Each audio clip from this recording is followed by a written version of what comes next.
all they want to do is improve. Yeah, I don't know how anybody thinks like this. And I said it to him, and he was like, I don't understand Valorant players. I can show you. Let me show you the thread, because I'm getting tons of like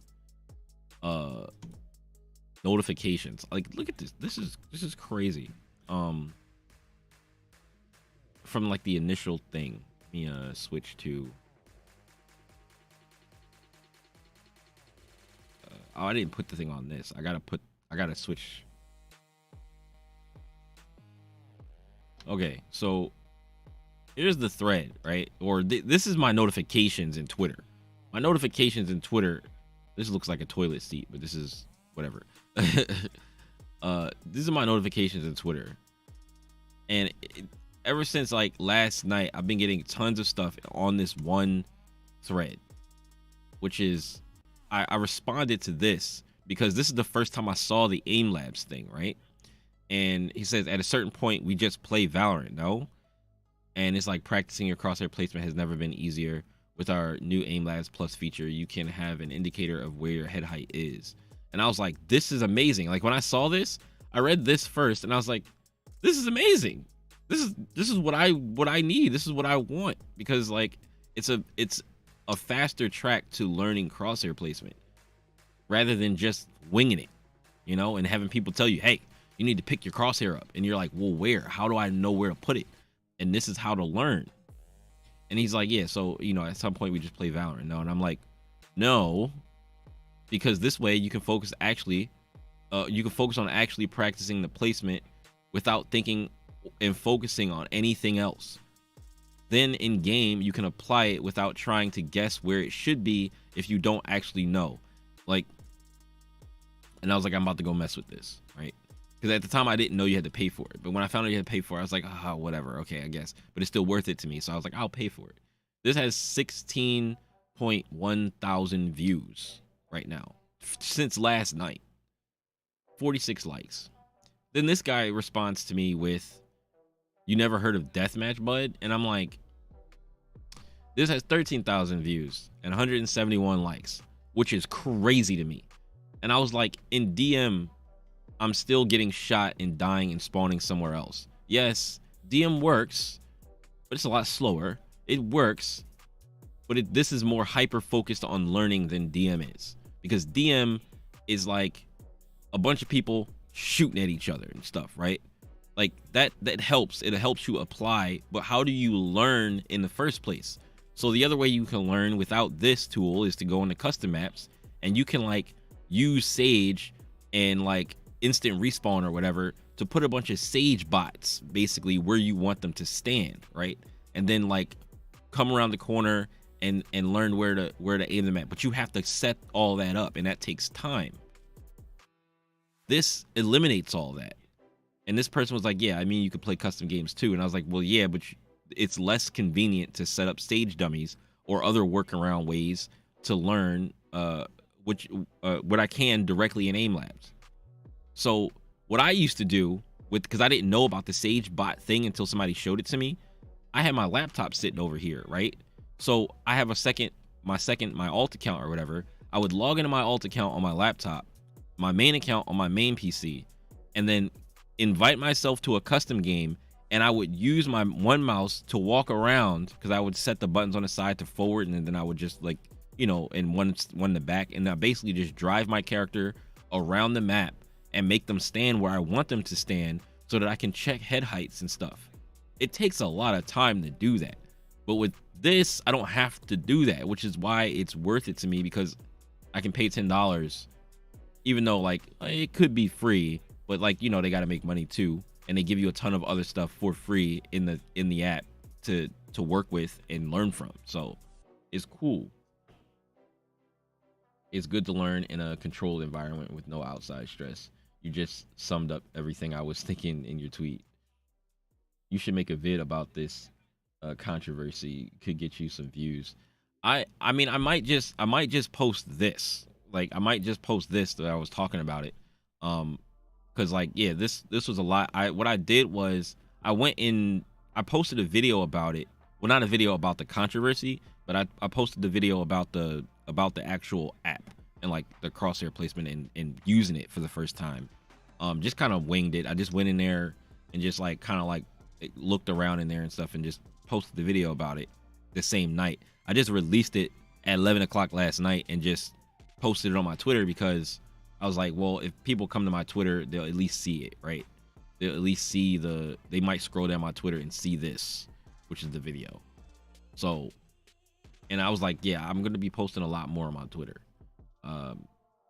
And I did, but it still doesn't gain me any follows. Like all those people that saw it and agreed with it, it still doesn't gain me any follows, but it's fine. Eventually maybe, you know, people will follow. Who knows? Maybe once my YouTube blows up, and I get a Lamborghini. But yeah, I might just post this section where I was talking about this. But yeah, let's look at the rest of the replies actually. But I was mad yesterday. I was like, being this much of an elitist is crazy. It's like there are legit people out here that find it so easy to get to top rank and then have so much skill at the game and then really believe that low, radiant, and immortal are just bad at the game. Like, what is that? Like, even when I was posting TikToks and stuff, people were legitimately posting on my TikToks that immortal players aren't really that good. They aren't really that good at the game. They're pretty bad.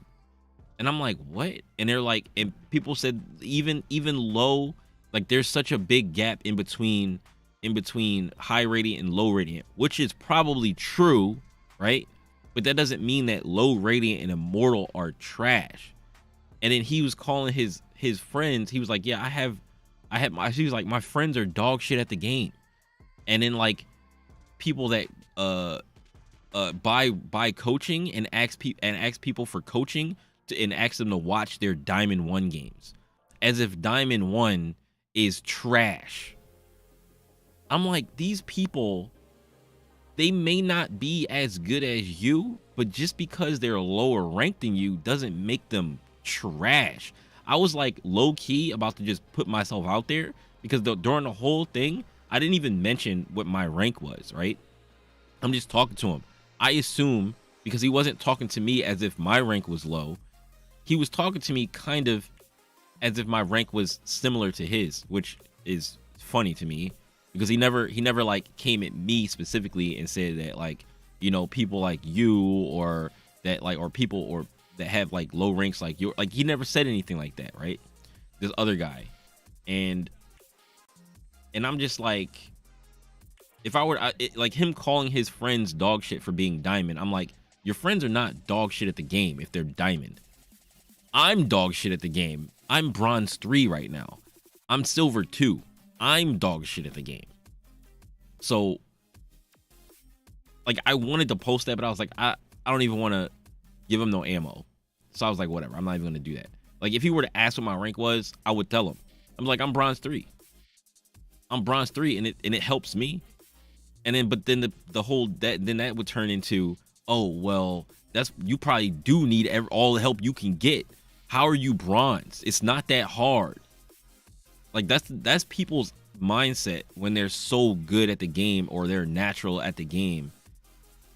And like they just play and play and play and play and they end up getting better. And they're just like, how could you possibly be bronze? Like when I landed in Iron 1 before I started making content for Valorant, and people are like, yo, Iron players exist? I was like, yes, Iron players. There are people that are bad at the game.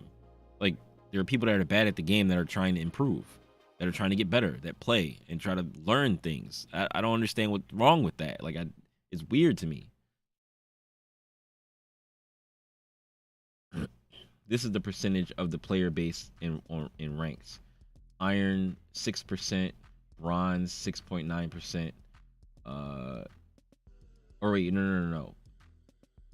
6.8%, bronze 17%, 17.7%, silver 21%, gold 20%, platinum 16%, diamond 10%, ascendant 4%, immortal 1.2%, radiant 0.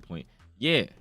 So they're saying the 0.03%, in the 0.03% of players that are radiant, the low radiant players are not really that good at the game.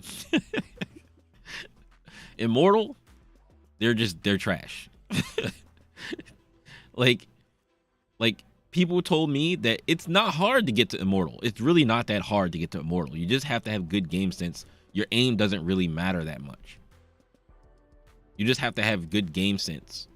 And I'm like, how does your aim not matter that much in a game where you have to shoot people? They're like, because man, your game sense has to be there. You have to know when people are coming, where they're coming from, and then your crosshair placement just has to be where it's supposed to be. And I'm like, how is your crosshair placement not part of your aim? How does that not fall under the umbrella of aim? You have to know where to aim your crosshair so that your crosshair is in the right spot when they walk around the corner. Like, how is that not part of your aim? And then people's aim. So what I think they mean, but they don't understand what they mean, is that as you get higher, there's like diminishing returns on like improving your aim, right? Because like your aim gets to the point where you don't need to think about your aim. You don't need to think about your crosshair placement. You know your crosshair placement is right. You know where you're aiming is a good spot, right?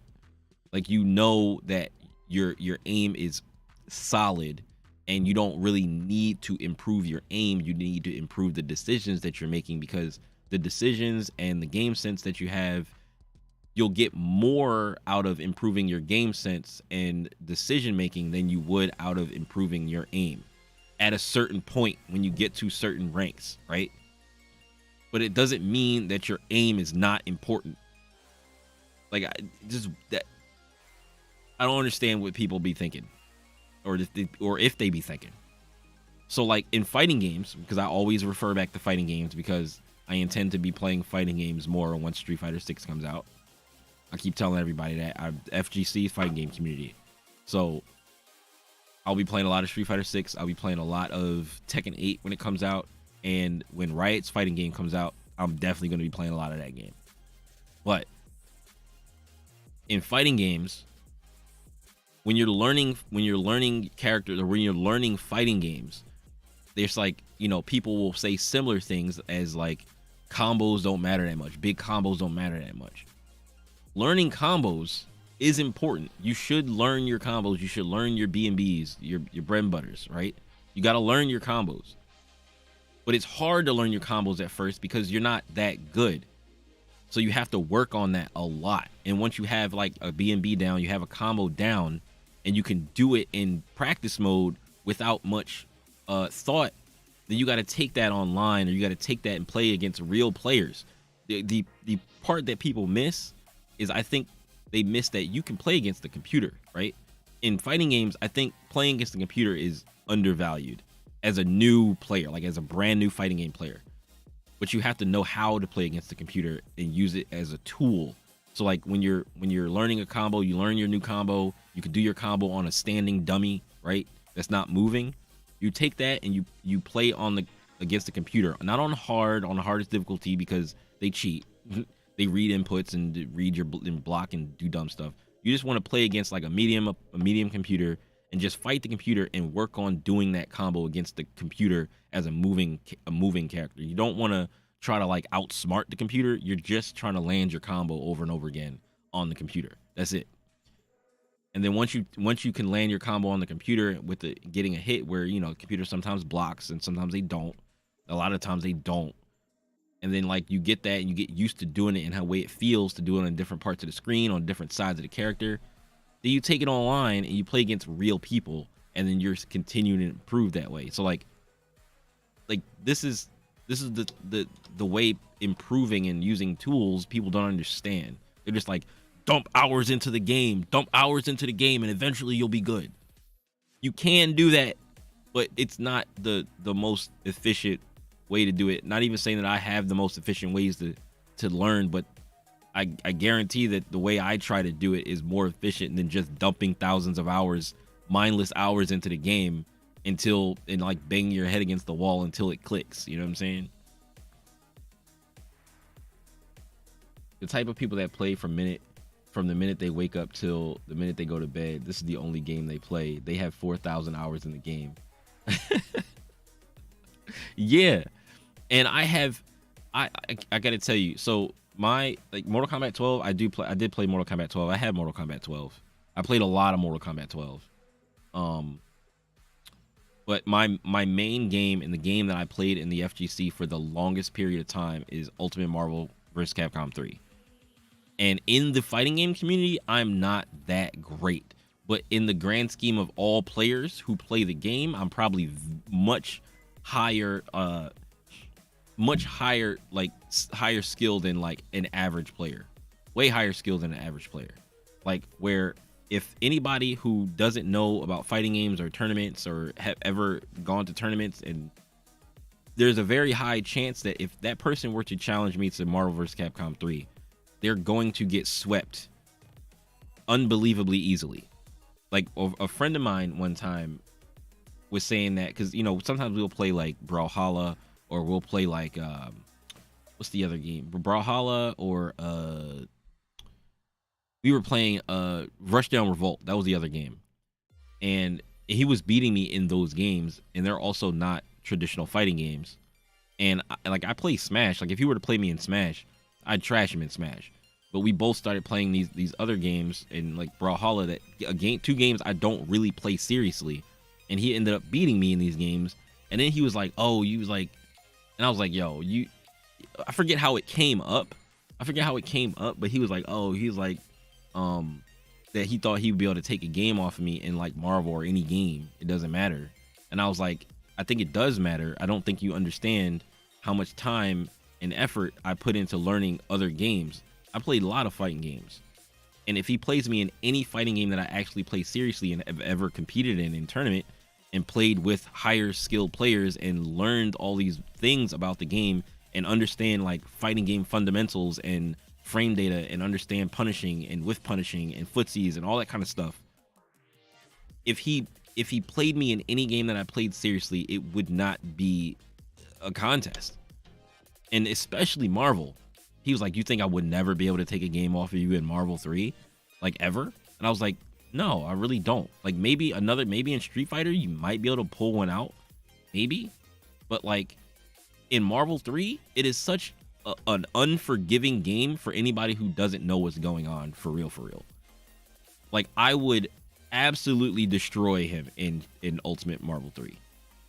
And I wouldn't even have to break a sweat. And I'm not even that good in the grand scheme of the fighting game community. I'm like not that good. And that's how big the gaps are. I know the fighting game dilemma. I went from being dog water button masher, from knowing how to do to knowing how to do a punish someone was minus, when to chill and when to attack, and when the attack was plus. Yeah. There's so much nuance to all that stuff too. Like, and it's just like that's the thing that I guess people don't, I don't know if they don't understand that, or there are more casual players in shooters that don't understand the actual fundamental. Because there's just some people who are just godlike at shooters. Like they're just godlike at Valorant, and they don't know what is the banana guy? There's this guy who coaches, right? There's this guy that coaches. He's a banana, and his little character avatar is a banana. And I watch Joel's too, and I watch I would say Eggwick too, but Eggwick does more like fun stuff now. He does like a bunch of like cool like events or whatever for people to join in Discord and stuff. But like as far as coaches, I watch Joel's, and I watched and I'll be watching a banana guy. I forget Jin, I think his name is. It's something like that.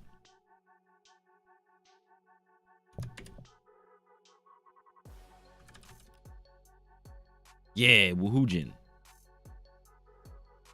So let me go see if I can find the example, because there was a specific video that I was watching.